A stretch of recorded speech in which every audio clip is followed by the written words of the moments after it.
सामने आ रही है। देखिए पाकिस्तान में एक नहीं दो नहीं बल्कि यहाँ पर 25 ड्रोन धमाके हुए, ये बड़ी जानकारी इस वक्त की। और आपको बता दें पूरे पाकिस्तान में इस वक्त त्राहिमाम मचा हुआ है। इस्लामाबाद की बात करें तो यहाँ 7 ड्रोन धमाके हुए हैं और इसके साथ साथ तस्वीरें आपके सामने जी न्यूज पर एक्सक्लूसिव मुखर होकर एक एक तस्वीर हम पाकिस्तान की दिखा रहे हैं। और जरा इन तस्वीरों को देखिए, अंदाजा लगाइए पाकिस्तान में कुल 25 जगह पर ड्रोन धमाके हुए, जिसमें से 7 धमाके इस्लामाबाद में आने की जानकारी।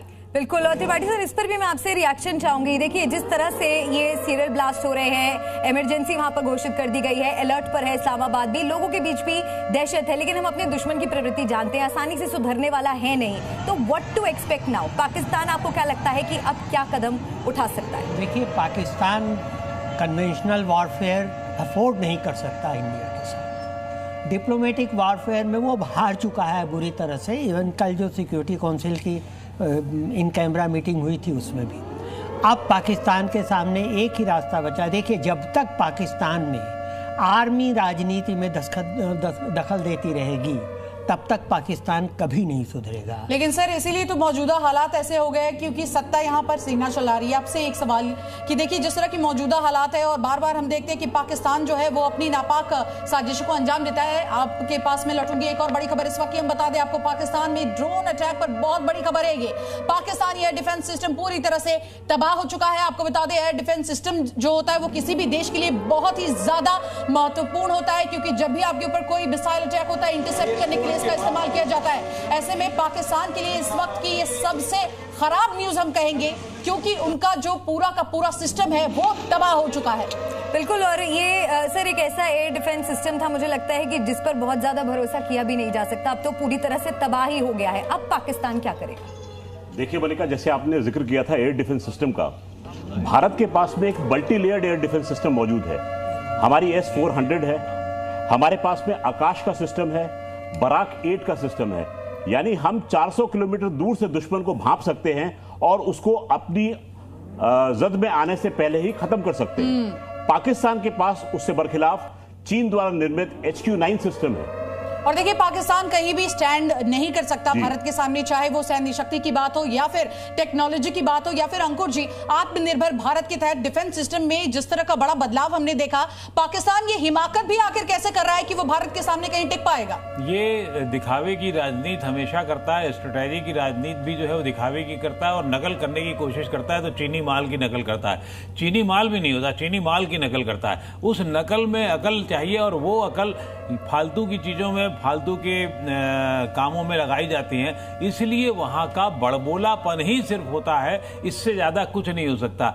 आप सोचिए जो हमारे मुनीर साहब हैं वो कहाँ क्या कर रहे हैं, भगवान मालिक है उनका, अल्लाह के पास है या क्या नहीं है, भगवान जाने क्या हो रहा है। उसी तरीके से जितने बड़े बड़े आतंकवादियों के नाम लेते हैं, मैं तो उनका नाम भी लेने से हिचकिचाता हूँ। क्यों? क्योंकि उन्होंने जितने कुकर्म करने थे, जो गरीब आदमियों पर जिन्होंने ढाना था अपना आतंक, वो देश में भी। सर नाम ले लीजिए, बस थोड़े दिन ही बचे क्योंकि भारत उनके नामो निशान को मिटा रहा है। शाम तक ही एक आध नाम आ जाएंगे, ये भी बता दूं मैं आपको।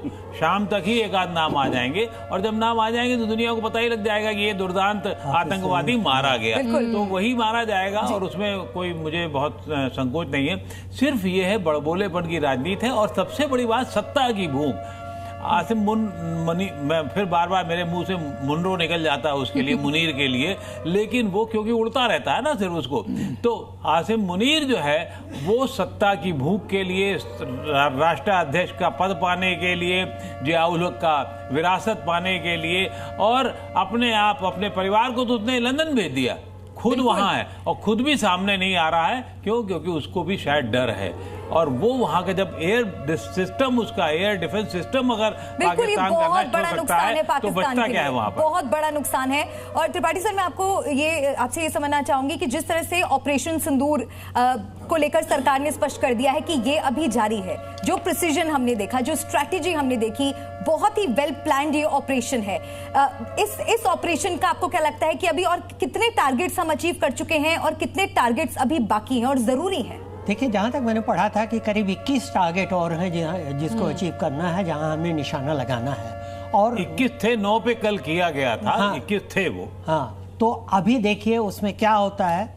ये कब तक हो जाएगा ये पता नहीं, क्योंकि ये पूछने की भी जरूरत नहीं, ये सेना का काम है। सेना डिसाइड करती है। बिल्कुल, हम तो बस इंतजार करें कि ये नंबर सामने आए। लेकिन हमने देखा है पाकिस्तान की जो गीदड़ भभकी है, सर आपसे ये जानना चाहूंगी कि जैसे ही ये पूरी बात सामने आई और भारत ने तहमत नहीं लगाई, भारत ने कहा कि हम सबूत देंगे, तो हमने देखा पाकिस्तान कैसे एक डेलीगेशन लेकर आता है, फॉरेन का पीओके ले जाता है और दिखाता है कि यहाँ तो दहशतगर्द है ही नहीं। तो भारत फिर कैसे गिन गिन के इन दहशतगर्दों को मार रहा है?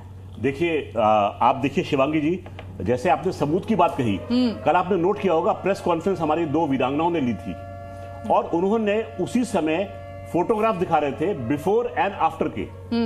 एक फोटो उन्होंने दिखाई थी भावलपुर टेररिस्ट ट्रेनिंग कैंप, जिसका नाम रखा गया था मरकज सुभान अल्लाह, जो एक दुर्दांत आतंकवादी का हेडक्वार्टर हुआ करता था, मात्र 200 किलोमीटर की दूरी पर था हमारे देश से। उसको किस तरीके से खत्म किया गया था, स्कैल्प मिसाइल के द्वारा, जहां तक मेरा अनुमान है। तो हमने बराहे रास्त हमने काम किया, काम का अंजाम भी जनता तक या दुनिया तक पहुंचा दिया।